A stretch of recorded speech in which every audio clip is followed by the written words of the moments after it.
সুপ্রভাত সবাইকে। অন্তরার ডায়েরি নতুন একটি ব্লগে আপনাদের স্বাগত জানাই।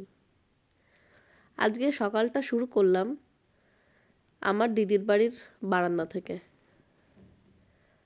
সবাই ঘুমিয়ে আছে, আমি আগে আগে উঠে গেছি, যেটা আমার অভ্যাস। মোটামুটি 7টার মধ্যে আমি উঠে যাই, সে আমার দরকার হোক বা না হোক। এই বহুতল বিল্ডিংগুলো আমি দেখছি, এদের আকাশ দেখতে গেলে কতটা কষ্ট করতে হয়। ওই যে দূরে দেখা যাচ্ছে ওটা হলো মেট্রো স্টেশন। আকাশটা এখনো পরিষ্কার হয়নি, আবছা আবছা দেখা যাচ্ছে। আর তার ঠিক পিছনটায় আছে বিশ্ব বাংলা গেট। দেখুন কত কষ্ট করে আকাশ দেখতে হচ্ছে। যাদের ওপেন ব্যালকনি, যাও বা একটু মাথাটা বের করে দেখা যায়, আর যাদের ঘেরা বারান্দা তাদের তো আরও অবস্থা খারাপ। শুধু বিল্ডিংয়ের পর বিল্ডিং, আর কিছু নেই। আর হ্যাঁ, ওই নিচে কিছু গাছপালা আছে। ওই যে দেখা গেল বিশ্ব বাংলা গেটটা, একটু পরিষ্কার হয়েছে আকাশটা।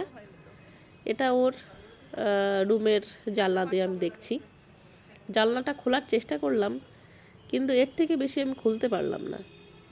ওরা নাকি সারা বছর জানলাই খোলে না, কি অদ্ভুত। ঘরে ধুলো ঢুকে যাবে সেই ভয়। বাপ রে বাপ, এইরকমভাবে তো আমার পক্ষে থাকা খুব মুশকিল। এই যে নেমে গ্রাউন্ডে এসেছি, শুধু দেখছি ঘাড়ের উপর বিল্ডিং। আর এইটুকুনি হচ্ছে ওদের খেলার মাঠ বলুন, পার্ক বলুন, আর এখানে ওদের পুজো হয়। যাই হোক, যার যেরকম অভ্যাস, এইভাবেই ওরা থাকতে থাকতে অভ্যস্ত হয়ে পড়েছে। আর ছেলেমেয়েরা এখানে আসে মাঝে মাঝে, খেলাধুলা করে। তো দিদির দুটি আর আমার একটি, সবাইকে নিয়ে চললাম আজকে একটু ঘোরাঘুরি করতে। জামাইবাবু বাড়িতে ছিলেন না, থাকলে একটু বেশি ভালোই হতো। সবাইকে নিয়ে চললাম। ছেলে মেয়েগুলোকে বকা হচ্ছিল যে তোরা কখনো নামিস না কেন নিচে। সারাদিন ঘরের মধ্যে ওরা থাকবে, হয় স্কুল আর বাড়ি, এটাই হচ্ছে ওদের জগৎ। যাই হোক, নিয়ে চললাম। আজকে যাব একটু শপিং মলে। আর এখানে শুনছি মেলা হচ্ছে, তো সেই মেলাতেও যাব। সব কিছুই আপনাদের সাথে শেয়ার করছি, আপনারা সঙ্গে থাকুন। রাস্তায় বেরিয়ে ছেলে মেয়েদের একটু নাকি খিদে পেয়ে গেছে। সবাই একটু সিঙ্গারা, একটু পছন্দ মতো মিষ্টি যে যার মতো খাচ্ছে।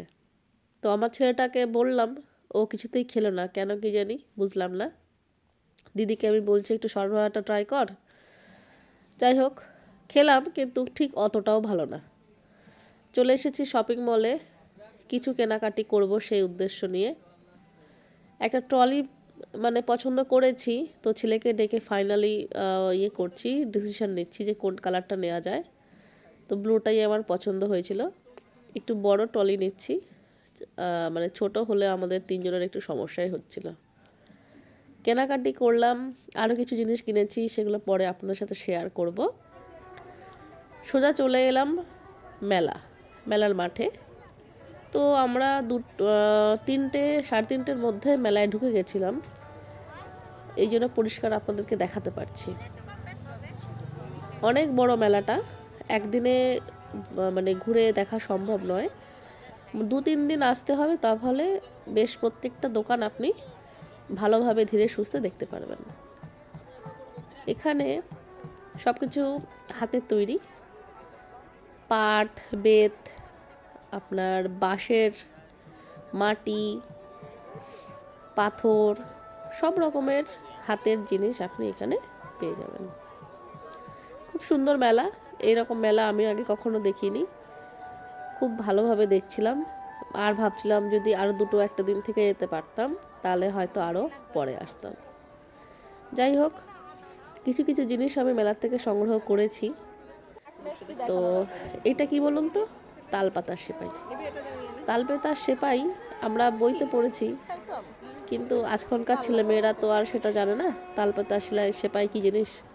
তো মেলায় যেহেতু পেলাম, দুজনকে দুটো কিনে দিলাম, যে এইটা তোরা নিয়ে খেল। যাই হোক, দেখা দেখি করছি, প্রচুর জিনিস দেখে শেষ করা একদিনে সম্ভব নয়। আমি একটু কাঠের ট্রে যেগুলো দেখছিলাম, কাঠের ট্রের মধ্যে এরা খুব সুন্দর করে অ্যাক্রিলিক পেন্ট করেছে। বলছে পেন্টগুলো নাকি জলে দিলেও ধোবে না, যাই হোক ভিজবে না বা নষ্ট হবে না। দরাদরি করছিলাম, 2-3 জায়গায় দরাদরি করলাম, মন মতো দাম পাচ্ছিলাম না বলে ছেড়ে দিয়েছি।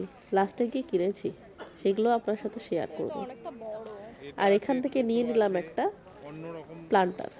এই প্লান্টারগুলো আমার এত পছন্দ হয়েছিল, কিন্তু দুর্ভাগ্য আমার এত দূর থেকে আমার পক্ষে একটার বেশি নিয়ে যাওয়া সম্ভব নয়। আর ছোট্ট ছোট্ট ম্যাগনেট ছিল, কি সুন্দর হাতের কাজ।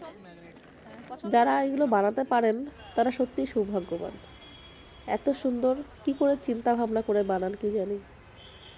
মেলা থেকে বেরিয়ে গেছি, এটা ঠিক উল্টো দিকে আরেকটা মেলা বসেছে। এটা অতটা জাঁকজমক নেই, কিন্তু জিনিসের কোনো কমতি নেই, বরঞ্চ ওই মেলার থেকে এই মেলাটার দাম অনেক কম। আমরা এখান থেকে দুটো বেতের মোড়া নিয়েছি, কিছু হাতের তৈরি জিনিস নিয়েছি, প্রচুর মাটির জিনিস ছিল, মাটির বাসন থেকে শুরু করে ফ্লাওয়ার পট, আপনার প্লান্টার, প্রচুর জিনিস ছিল যেটা আপনি দেখে শেষ করতে পারবেন না। ধীরে সুস্থে অনেক সময় নিয়ে আপনাকে আসতে হবে, তাহলেই আপনি ভালোভাবে দেখতে পারবেন।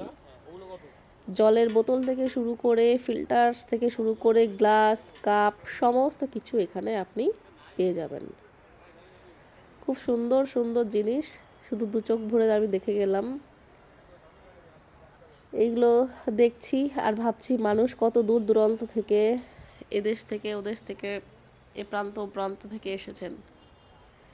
এই যে এখানে বিভিন্ন ধরনের ঝর্ণা, লাইট ল্যাম্প, ছোট ছোট পুতুল, ক্যালেন্ডার, খুব সুন্দর সুন্দর জিনিস ছিল। একটা লাইট ল্যাম্প নেওয়ার খুব ইচ্ছা ছিল আমার, কিন্তু সেটা আর হলো না। এটা পরের দিনে চলে গেলাম। সকাল আমরা 6টার মধ্যে বেরিয়ে গেছিলাম, ওলা ডেকে নিয়েছিলাম। হাওড়া থেকে আমাদের 7:45-এ ট্রেন ছিল। তো এই যে আমরা সিগন্যালে আটকে গেছিলাম, দেখছিলাম যে কিছু ছেলে মেয়ে সাইকেলিং করছে। এটা হয়তো কোনো গেম হতে পারে, কারণ সবাইকে দেখছি একই রকম পোশাক পরে একই রকম সাইকেলে আর কি চালাচ্ছে। তো দিদি আমাকে গতকাল বলেছিল যে এইগুলো নাকি ভাড়া পাওয়া যায় সাইকেল, তো ভাড়া সাইকেলে আপনি চালিয়ে দেখতে পারেন, ঘুরতে পারেন। চলে এলাম হাওড়া স্টেশনে অনেক সকালে, তাও দেখি রাস্তায় ভালোই গাড়ি ঘোড়া বেরিয়ে গেছে আর কি। মানে মানুষের, শহরের মানুষের দিন বা রাত বলে আলাদা করে কিছু নেই, যখনই প্রয়োজন তারা তখনই বেরিয়ে যায়, এই আর কি। তো শীতের সকালে আমার তো উঠে বেরোতেই খুব কষ্ট হচ্ছিল। যাই হোক, মনে একটা আনন্দও ছিল, অনেক দিন বাদে আমি ঘরে ফিরছি। আমার গাছপালা ওদেরকে নিয়ে আমি একটু চিন্তায় ছিলাম, সবাই কেমন কীরকমভাবে আছে, সব ঠিক আছে কিনা। মা গঙ্গাকে দর্শন করতে করতে আমরা চললাম আমাদের গন্তব্যে। আমাদের আজকে প্রথম আমরা বন্দে ভারতে যাব, এটা আমার প্রথম এক্সপিরিয়েন্স হবে। তো কেমন লাগলো সেটা সবই আপনাদের সাথে শেয়ার করছি, আপনারা দেখতে থাকুন। উঠে গেছি ট্রেনে, আমি ভাবলাম যে বাইরেটা একটু দেখিয়ে নিই। তো ভালোই লাগছে, ট্রেনটা ঝাঁক চকচকে যা হয় নতুন ট্রেন। চলুন ভিতরে যাওয়া যাক। আর এই ফুলগুলো আমি মেলা থেকে কিনেছিলাম। রাত্রেবেলায় এত সুন্দর গ্লেজ দিচ্ছিল, তো পুরোটাই নাকি কাপড়ের তৈরি। আর বলেছিল যে ওয়াশেবল, কিন্তু আমার মনে হচ্ছিল হয়তো এটা ওয়াশ করলে নষ্ট হয়ে যেতে পারে। যাই হোক, ট্রেনটার ভিতরে আপনাদেরকে দেখাচ্ছি, একদম ঝাঁ চকচকে ট্রেন, অনেকটা জায়গা নিয়ে, মানে অন্যান্য যে দূরপাল্লার ট্রেনগুলো যেরকম হয় তার থেকে আলাদা, একটু স্পেস বেশি আছে। তো আমরা বসার সাথে সাথেই আমাদের এই যে গোলাপ দিয়ে ওয়েলকাম করলেন, আর সাথে দিয়েছিলেন 500-র একটা ছোট জলের বোতল। তো ফুলটা পেয়ে তো আমাদের বেশ অন্যরকম লাগছিল। এগুলো ঠিক বিয়ে বাড়িতে গেলে আমরা পাই, তো সেরকম একটা বেশ মজা লাগছিল, একটা অন্যরকম ফিলিং হচ্ছিল। একটু বাদেই আমাদের দিয়ে দিয়েছিল সকালের চা। তো চাটা একদম অন্যরকম, এটা কার্ডিমাম চায়ে ছিল, এর মধ্যে দুধ, চা পাতা, চিনি সবই ছিল, শুধু গরম জলটা ওরা আলাদা করে দিচ্ছিল, আর আপনি ওটাকে ছিঁড়ে, প্যাকেটটা ছিঁড়ে ওর মধ্যে দিলেই চা তৈরি হয়ে যাবে। যাই হোক, খেলাম বটে, কিন্তু চায়ের স্বাদ পেলাম না। আমরা যারা চা খেয়ে থাকি রোজ, তারা এইটায় খুব একটা মজা পাবেন না।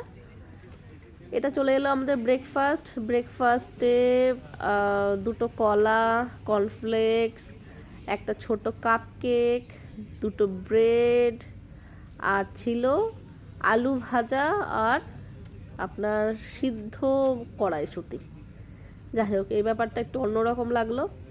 আমরা তো এক্সপেক্ট করেছিলাম হয়তো একটু রুটি তরকারি বা লুচি আলুর দম এরকম টাইপের কিছু হলে আমাদের বেশ মজা লাগতো।